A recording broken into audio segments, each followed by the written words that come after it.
Varones Unidos hablaba mucho de antifeminismo, pero vos también te lo podrías cruzar en Google hablando sobre consejos para arreglar tu auto, sobre consejos para Instagram, sobre diferentes cosas, porque Esas Pablo... son las pipelines. Exacto, porque Pablo Laurta, que es la cara más visible, el fundador de Varones Unidos y la persona que iba a los medios en representación de Varones Unidos, además es una persona que se dedica a las técnicas SEO, las técnicas de optimización de búsqueda, para que son ese tipo de técnicas para que el resultado de Google te deje mejor posicionado, para que aparezcas más cerca del primer lugar en las búsquedas de Google. Él tenía una página, por ejemplo, que seguramente ustedes la han consultado, seguramente la gente que mira la puede haber consultado en algún momento, sobre todo cuando querían calcular su aguinaldo, su licencia o cosas por el estilo, que se llama ahorrar.com.uy.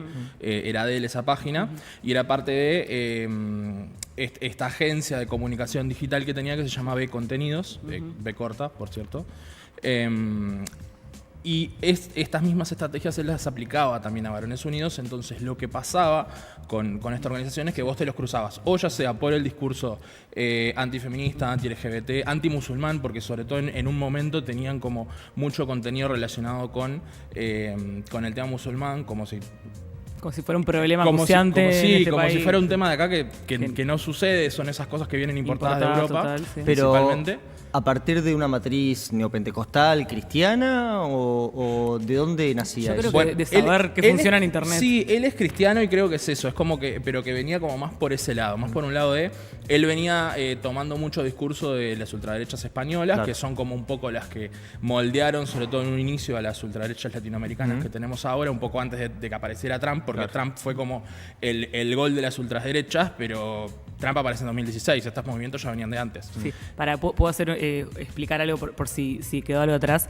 Esto está bueno que le prestemos atención, que es estos movimientos extremistas generalmente captan a la gente con algo muy benévolo. Por eso se habla de un meme, un chiste, no sé qué, pero generalmente es como, ¿querés aprender a invertir? ¿Querés empezar a tener mejor físico? ¿Querés empezar a entrar en tu energía femenina? Como que hay un montón de cositas que ya están mapeadas, que ya los que estamos obsesionados con Internet ya sabemos cuáles son, y que también está diseñado como ese pequeño camino, como que te empiezo a hablar de que te tenés que levantar a las 5 a.m. y después te voy diciendo que tenés que tener alto valor, y después te voy diciendo que en realidad capaz que tenés valor pero que las mujeres no lo aprecian, y terminás en lugares como Varones Unidos. ¿Cómo era esta pipeline en particular? Bueno, en particular eso que tenían, además es que ellos planteaban, desde la idea de Varones Unidos, era como un estadio superior al feminismo. Ellos decían que no eran machistas, que eran masculinistas. Que es un estadio superior al feminismo, todo según ellos, ¿no? Lo que estamos diciendo. Esto incluso lo dijo, porque además después vamos a ver que aparecen otras personas en entrevistas con el Pastor Márquez. Sí, es como los que te dicen que no son feministas, son hembristas. Sí, es verdad. Hacía tiempo que no escuchaba esa palabra, ahora volvió. Perdón. Sí, pero sí, era un poco esa línea y...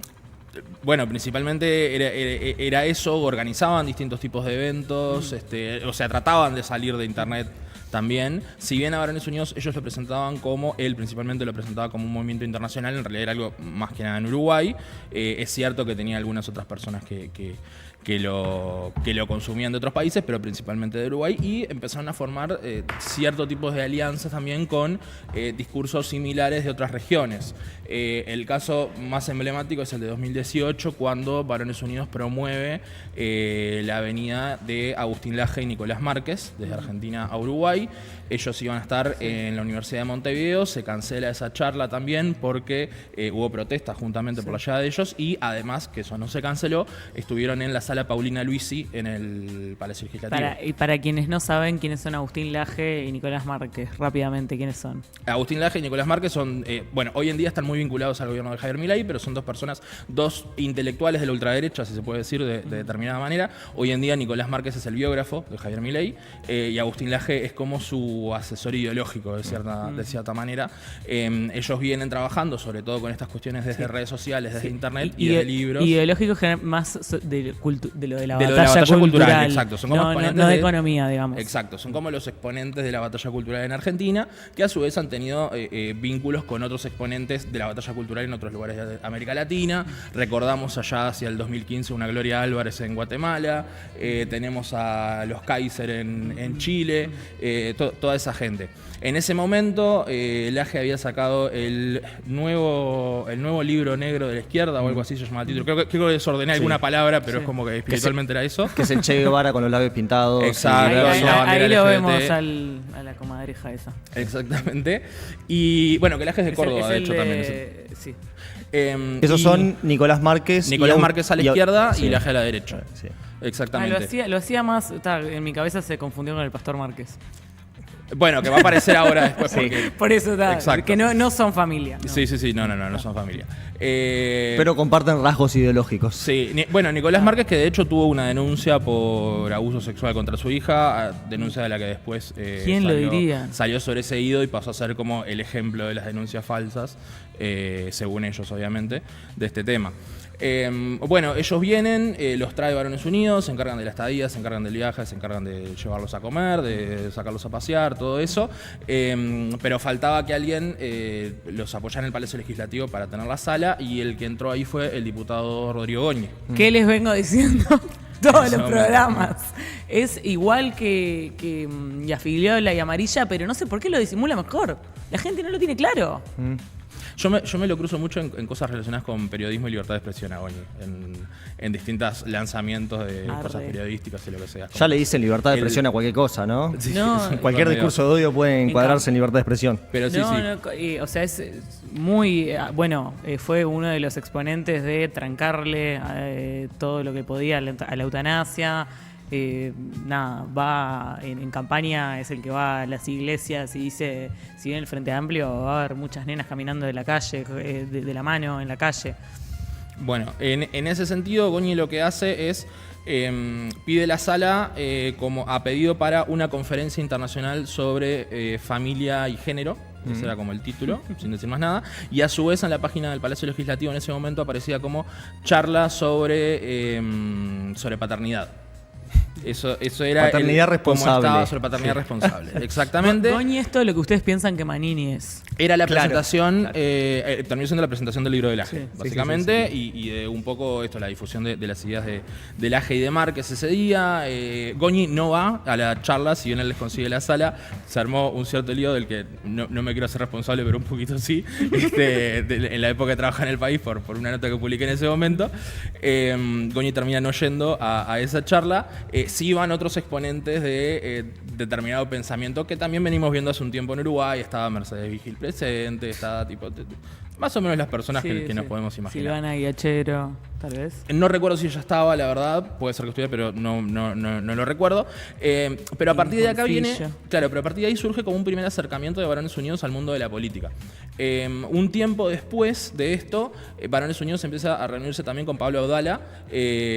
Otro blanco más, ¿no? En ese caso sí, también del Partido Nacional. Sí, vamos a ver dos diputados del Partido Nacional y una diputada de Cabildo Abierto, luego que ahora del están Partido Colorado. en Partido Colorado. Exacto, sí, son sí. como las caras políticas que han aparecido en esto, que no los estamos responsabilizando No. de la Horta claramente, Sí. pero que sí tuvieron este vínculo con ellos y con sus ideas. Porque además en todos los casos estaba el sello de Varones Unidos siempre. No Sí.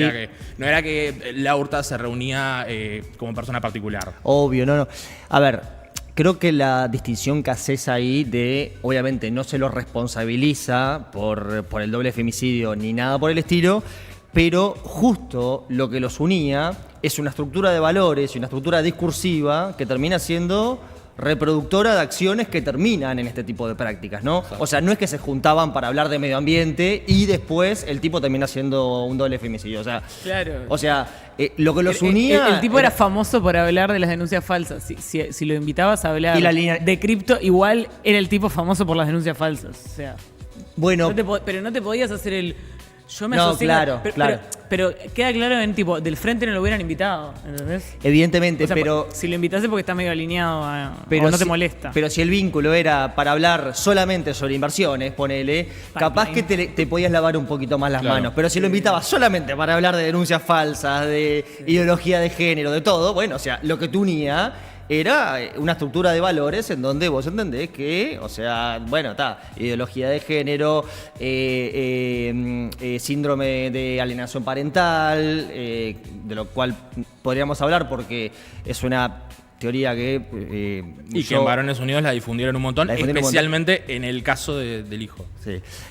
Perdón, pequeña pausa. Si están en zona central del centro de Montevideo, pongan su tarifado. Bruno agarra su celular rápidamente porque parece que vino en auto. No. El problema de que llegue tarde es que no vine. ¿No? Muy bien.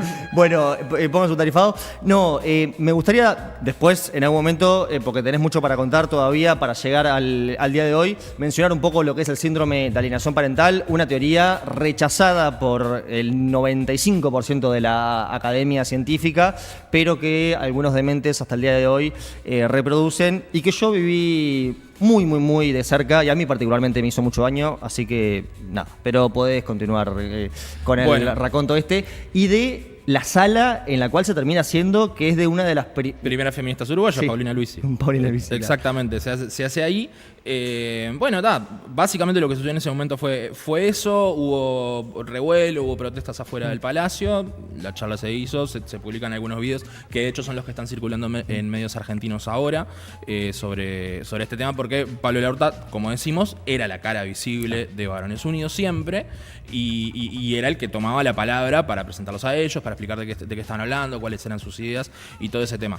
Además de lo de 2018, después también otro político, como decíamos, Pablo Abdala es otro que tuvo un vínculo con ellos. Hay algunas fotos de reuniones sobre la ley sobre unos inicios de lo que fue después la ley de tenencia compartida, donde Varones Unidos se reunió con Abdala por este tema, y también Abdala asistió a una contramarcha del 8M en el año 2018 que se hizo en la Plaza Gómez Soro, esa marcha en la que Larrauri fue uno de los oradores junto con, por ejemplo, Nicolás Quintana, que ahora es uno de los fundadores de La Libertad Avanza Uruguay. Nicolás Quintana, pero que también antes estuvo en Cabildo Abierto, y antes estuvo en el Partido Uruguayo y que antes militaba con Jaime Trovo en el Partido Nacional inicialmente en sus inicios, y que como corolario de eso, que me parece muy divertido, los dos saludos que recibió La Libertad Avanza Uruguay desde Argentina cuando se funda el partido son de Patricia Bullrich y de Florencia Arieto, que hicieron exactamente lo mismo que Quintana, pero en Argentina, de cambiarse de partido. Eso me pareció increíble. Las dos personas que lo saludaron fueron ellas dos. Fue increíble. Un saludo para Nico Quintana. Para que lo entiendan, o sea, esto es LAM ultraderecha uruguaya. Entonces, o sea, son nombres que se van repitiendo, así que vayan acordándoselo porque después pasa esto, pasa algo en 5 años y se van a acordar. Yo vi este informe porque va a pasar, se repiten los nombres. Sí, eso suele suceder. Eso es un poco así el rol que tuvo Pablo Abdala. Después de esto, de nuevo, surgen cosas con Varones Unidos. Ellos empiezan a crear algunos grupos de WhatsApp donde el planteo era: vamos a hacer memes para la batalla cultural. En la práctica eran campañas de acoso a personas. Sí, ¿querés explicar un poco cómo se usan los memes como armas a veces en estas cosas? Yo no soy un especialista, pero en realidad básicamente entrás por el humor y salís con una gorra de maga. Es un poco eso, en síntesis. Sí, síntesis es entrar porque decís, qué gracioso este chiste. Qué gracioso decir un chado. Claro, y un poco te terminan metiendo... Yo no soy un chado. Por ese lado, no es culpa de los memes y no es tampoco... Y en todo caso yo diría que es un caballo de Troya de ideología. Incluso si lo tenés que pensar desde términos políticos, el problema en la izquierda en ese caso, porque esto justamente los memes se asocian más al uso que se le ha dado en la campaña sucia por parte de movimientos de ultraderecha, el problema de la izquierda en todo caso en ese sentido ha sido no ser tan vivos. Claro. O sea, es tipo, poner gente a hacer memes, amigo, algo. Se ponían, el planteo era ese, era hacer memes que también se publicaban en las páginas de Varones Unidos en redes sociales y todo eso. En determinado momento les cierran la cuenta de ellos en Twitter por algunas medidas, sobre todo de la gestión Jack Dorsey, que fue el fundador inicial de Twitter. Antes de la compra de Elon Musk, exacto. Musk, me encanta que digas Musk. Invitado semanal. Bueno, el tema con eso básicamente fue que tuvieron que terminar creando otra cuenta, por eso la que aparecía ahora, que ahora también se suspendió, después de que hubo 3 años de gente denunciando por discursos de odio, por acoso y por un montón de cosas a la cuenta, y siempre se respondía, no, entendemos que no responde esta cuenta, no responde a las denuncias que vos hacés, está todo bien, no hay ningún problema, ocurre el doble femicidio y suspenden la cuenta por el mismo motivo por el que había mucha gente denunciándola años años anteriores.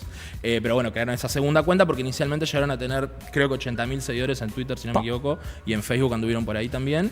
Esta de ahora ya tenía un poco menos porque, bueno, les costó un poco y además coincide un poco también este cambio de la cuenta de Varones Unidos con la denuncia que terminó haciendo Luna Giardina por violencia de género.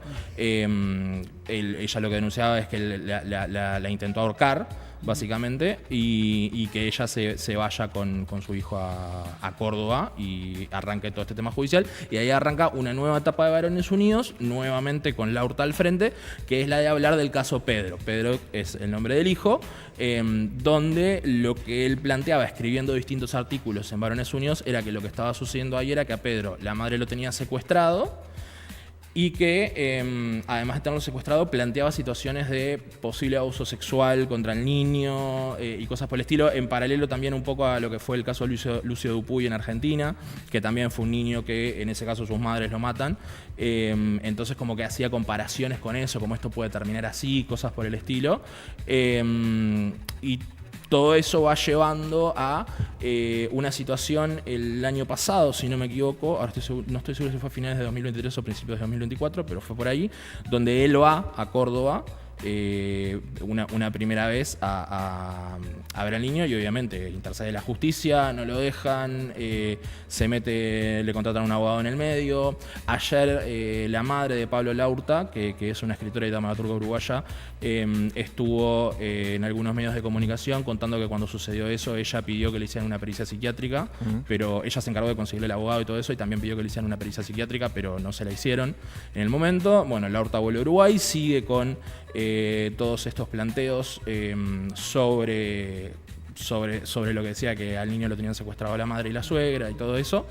Y empieza una vuelta también que yo diría que es un poco más para irse justificando en lo que iba a hacer después, pero empieza una vuelta religiosa de Laurta en la forma de escribir y en la forma de hablar de los temas. Uno de los momentos clave para mí es que en un momento dice que Luna estaba poseída por el mal. ¿Alienación parental? No, Luna es la alienación ex. parental lo metió 40 veces. Sí. Bueno, pero poseída por el mal es por la madre.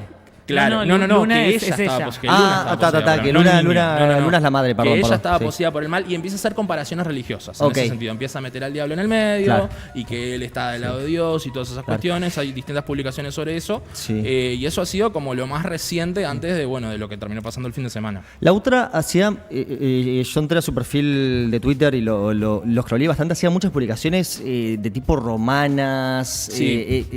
eclesiásticas. O Sí, sea, mucho saludo romano. salado. Eso es otra... Típico de las fuerzas del cielo argentinas, ¿no? Que Sí, utilizan y toda esa mitología. Yo te diría que anterior. Para mí hay un tema que es que Bueno, como Milei gana las elecciones en Argentina y es el que de los tenemos nazis más cerca. también, ¿no? Claro, O sea, pero Andrew como, Tate. como la figura que tenemos ahora es Milei, porque ganó las elecciones Sí. en Argentina hace 2 años, relativamente poco, y generó y todo este movimiento, es como que pensamos que viene de acá, pero en realidad son cosas que vienen hace más de 10 años, que vienen de insisto, son cosas que vienen Sí, importadas sí, sí. de Europa por lo general. de Nietzsche, si querés. Sí, de ese malentendimiento. Otro tema para pero hablar. no que de es- Nietzsche, de los Claro. fans de Nietzsche de hace No, 15 años. Igual Nietzsche reivindicaba mucho Claro, el pero- heroísmo. pero la línea, se cortó en la mitad. Ante la decadencia cristiana, ¿no? Que es O sea, otro día para charlar eso de cómo la batalla cultural está comandada por gente que no entendió ninguno de los consumos culturales de lo que habla, ¿no? Absolutamente, No sí. entendieron Totalmente. nada. Y reivindican a Gramsci, ¿no? A mí Los- claro, a mí me enloquecen los fans de Peaky Blinders que están todos pasados de roja, que ninguno entendió nada. Es como los que no entendieron Los Fight Club. los que te hablan del Red Pill y es como, flaco, ¿viste Matrix? O sea, no se entiende. ¿Qué entendiste Las de hermanas ahí? Wachowski. O los del Club de la Pelea. Es todo de la misma. Totalmente. Es todo de esa misma generación. Hay gente que no Totalmente. entendió lo que vio. Salgo de ahí. Bueno, y volvemos a esta cuestión. En paralelo, la Horta todavía estaba teniendo algunos vínculos con la política. Hay un momento en el que creo que fue, porque yo no vi todavía a Goño Baudal hablar del tema, sí vi a Elsa Capillera hablar cuando se lo plantearon. Llamar a silencio. Claro, porque una de las primeras cosas que aparece cuando sale el nombre de Laurta como autor del doble femicidio es que él había estado en el Palacio Legislativo, tiene una foto con Elsa Capillera Ahí está en un sin Elsa evento. Capillera. Claro, Pero ahí es en el está él y Palacio. creo que Elsa es la que aparece al lado. En ese momento creo que Elsa todavía estaba en Cabildo Abierto, si no me equivoco. Cuando fue eso, hay una presentación en el Palacio Legislativo y lo que estaban diciendo, de lo que se excusa Elsa Capillera, es que ahí no fueron a hablar ni de violencia de género, ni de la ley de tenencia compartida, ni de ninguna cosa por el estilo, sino que yo después revisé, era una charla hablando sobre libertad de expresión y todo este tema. Siempre la libertad que Exacto. que hay que Busqué en el respetar. Facebook de Pablo Laurta que era, porque él habló un poco sobre eso. Él lo que decía era que estaban desarrollando. Él se presentó como empresario de medios digitales. De nuevo, esto que decía yo de la página que tenía, de la agencia que tenía que se dedicaba a herramientas SEO y todo eso. Él lo que puso, esto es 21 de abril de 2022 en su Facebook, estamos desarrollando un framework, una herramienta digital para el combate de la radicalización ideológica y el tribalismo digital en las redes sobre la base de las libertades informativas y el ideal democrático. Y ahí contaba que eso iba a ser la presentación de él en el Palacio Legislativo. No tuve la suerte de asistir a esa presentación, entonces no sé de qué más habló, la verdad. Está bien. Bueno, entonces, llegando hasta hoy, pasa que este tipo venía en su... tranquilamente al frente de Varones Unidos, a pesar de las múltiples denuncias de grupos feministas, y bueno, termina con este trágico final que muchas advertimos. Yo le pasaba a Nico un tuit de Varones Unidos que tal vez lo escribió... Bueno, eso era el flyer que vos comentabas, porque originalmente se había compartido solamente la parte de abajo. Por ahí vemos en donde cómo este muchacho no solamente salía en televisión, tiene una nota en Desayunos Informales, sino que también estaba, apañado por el sistema político, ¿no? O por parte de él. Y también por Oneir Sartú, periodista, por Elsa Capillera, diputada de Cabildo Abierto en su momento, actualmente... ¿Y Rodrigo Ríos quién es? De Cabildo Abierto y actualmente del Partido Colorado. Rodrigo Ríos, escuché algo de él, No sabemos. No recuerdo quién es hoy, pero el segundo tuit es interesante, sobre todo porque es un anticipo de lo que opinaba Varones Unidos. Lo de Mercedes.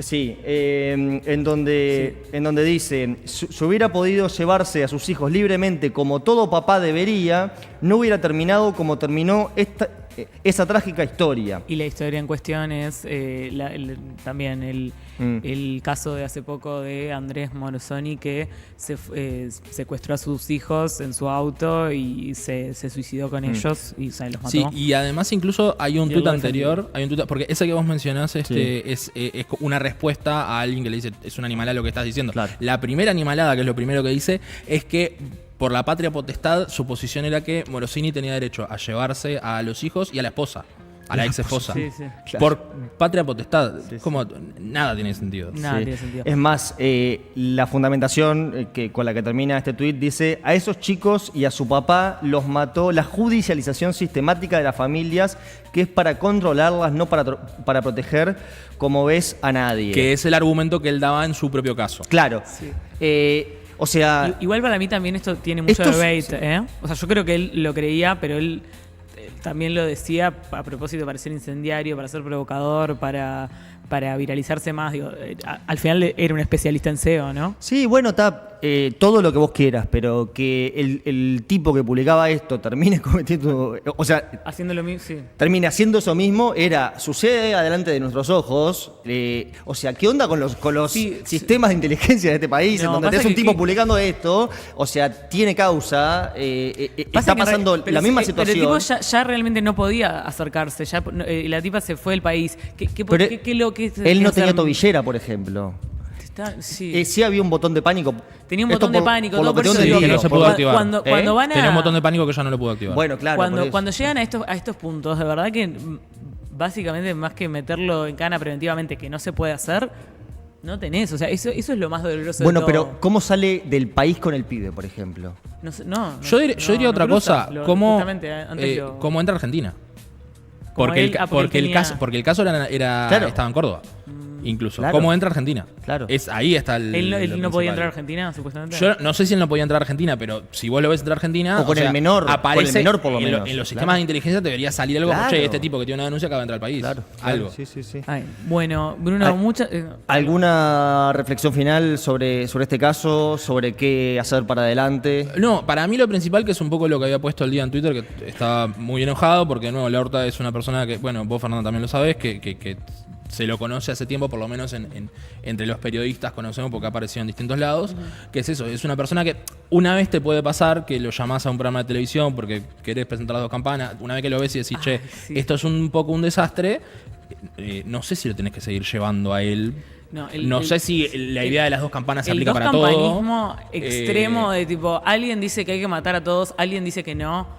Escuchemos a las dos. Tipo, no todo es el claro, centro. por eso, porque es eso, porque yo entiendo que me plantees las dos dos campanas en un debate sobre economía, de acuerdo, fantástico, pero en una situación así, y donde además vos lo llevás una vez, vos ves las cosas que está diciendo, vos ves que está bordeando lo que después termina sucediendo, lo seguís invitando solo porque hay que dar otra voz.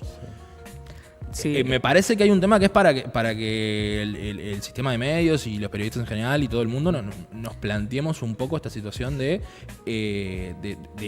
lo de las dos campanas no tiene por qué aplicar siempre. Yo me acuerdo también de una nota en El País que sobre temas de género que me obligaron a citar y no darle un espacio marginal en la nota a mis hijos no los tocan. Era como, Claro. Bueno, o pará, por lo menos si los vas a citar, hacerles preguntas que correspondan y que tengan un sentido de cuestionamiento a lo que está planteando esa persona. Por lo que es menos- lo otro, porque yo tampoco voy a decir, no, porque es la de siempre de te preguntan a quién te gustaría entrevistar y todos los periodistas te dicen, yo a Hitler lo entrevistaría, sí, pero más allá de eso, no lo entrevistaría para decirle, bueno, y contame cómo te fue cuando pintabas. No, o sea, le tenés que preguntar cosas en serio. es Claro, lo mismo. pero sí. porque aparte no partimos de una tabula rasa, sino de convenciones de derechos humanos, o sea, existe legislación en Uruguay de cosas que están bien y cosas que están mal, o sea, existe un marco normativo, o sea, no es que las dos campanas habilitan de que cada uno dice lo que quiere y de que el discurso de Sí, odio parte de cualquiera opina cualquier cosa. O sea, no se pone a debatir un antivacunas con un médico. Claro, totalmente, Listo, ese totalmente. es el ejemplo totalmente. claro. Bueno, Bruno, muchísimas gracias. Esto fue fascinante. Ojalá te invitemos pronto Muchísimas en alguno de gracias los temas que te gustan. A ustedes y a las órdenes, por supuesto. Bueno,